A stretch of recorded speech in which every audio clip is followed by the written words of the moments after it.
Hi, I'm Jonathan J, and welcome to this YouTube channel all about buying a business. Now, if you've been watching any of my videos, you'll know that I am a prolific business buyer.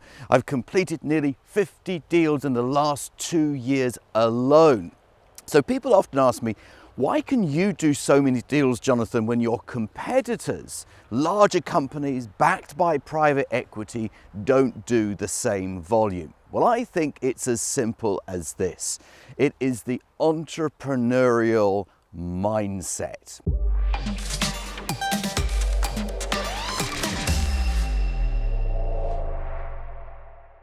You see, when I decide to buy a business, I don't have to sit down and have a meeting with a committee. I don't have to spend 3 months doing pre-due diligence to decide whether this is a deal that we want to go ahead on.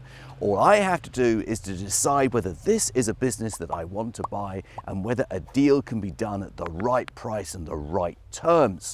So this entrepreneurial mindset, I believe, separates the business buyers that come on my training programs to the corporates.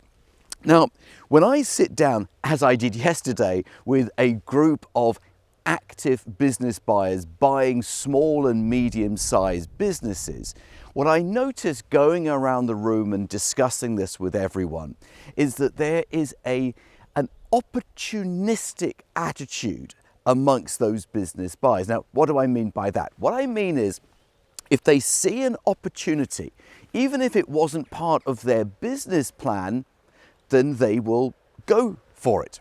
Now, compare this to a corporate buyer that typically has a business plan set out over the next few years and doesn't want to deviate from that plan. And if they did deviate from that plan, then maybe someone's going to get fired. And of course, no one wants to get fired. Where you, as this entrepreneurial business buyer, well, you can't fire yourself. So you are going to make decisions based upon the opportunities that are presenting themselves at that time. Now, people then say to me, Jonathan, how do you select the businesses that you buy? Well, I select them on a number of criteria. The first is strategic relevance to the rest of the group. So one of those criteria is always going to be geography. There's no point me buying a business that's 300 miles away from all of the other businesses. It just doesn't make sense because of the additional travel time, because of the additional cost of that management, and so forth. The next very, very important factor is this a business that I can do a deal on? Now, you might think, well, Jonathan, that's obvious. Of course, you've got to be able to do a deal on the business. But when I talk to new business buyers, people who are just starting their business journey, they often show me businesses that they want to buy, and then they tell me all the reasons why the deal can't be done. They tell me that the owner wants the deal structured in a certain way and they've got to find a certain amount of cash that they don't have access to. All these reasons why it can't be done, and then they say to me, Jonathan, fix it. tell me how I can now do this deal. And sometimes the simplest answer is, don't do it. Move to the next deal. And they look at me a little surprised, a little stunned, because surely that can't be the right answer, but it is. You can't do every deal. So my very, very important criteria is, can a deal be done? Is this a seller that you can actually have a sensible conversation with, especially about value? And is this a seller that you can work with over the next few weeks to get this deal over the line? So the doability of a deal, the financeability of a deal is absolutely essential. Now, the other criteria, which I think is very, very important when it comes to selecting the right business to buy, is there potential in this business? Now, potential is a bit of a double-edged sword, because sellers use potential to drive up the price. They say, well, it's got incredible potential and all you have to do is this, build an extension, do a little bit of marketing, do all of these things, and suddenly the business is going to take off. And that's what you're buying. You're buying that exciting future. Now, that might be what you are buying, but you certainly don't want to pay for it. Why on earth would you pay for something that hasn't yet happened and pay for it on a say-so that it will happen? Now, of course, we could structure the deal in an earn-out fashion, which means that if it does happen, then the seller gets paid. If it doesn't happen, the seller doesn't get paid.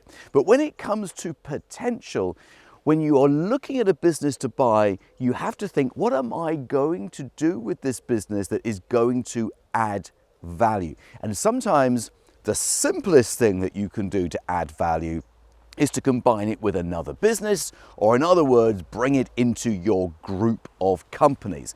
And that in itself increases the value.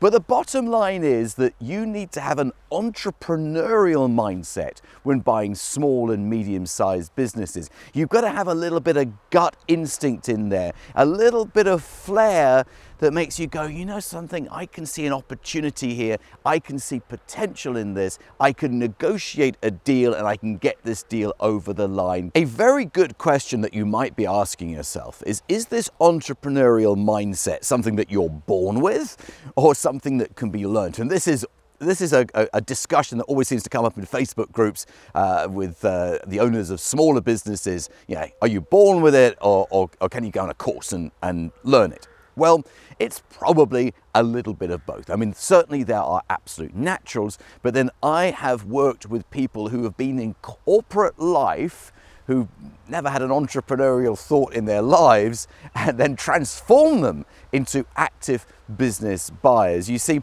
mindset can be developed partly by the people that you spend time with. You see, if you're in a room with like-minded people, you start thinking like them. Just like our friends and family can influence our behavior and our thoughts for better and for worse, we also find that when we are with other people who are actively thinking about buying businesses, and that is the subject matter of the day, you start thinking along the same way. So, for example, yesterday when I sat down with a group of my business buyers, people who'd been on my programs, by the end of the day, when I went around the room and asked everyone what they had learned from the day, what their big takeaway was, it was all about focus, it was about attitude, it was about upping their game, and how much fun it was to be in the same room as people doing exactly the same sort of thing. So this entrepreneurial mindset can be absorbed rather than learned, absorbed from the people around you. So you know something?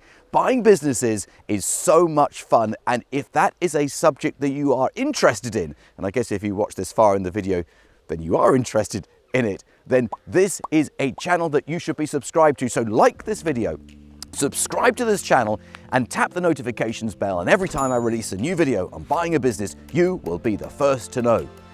So what's stopping you? Let's buy a business.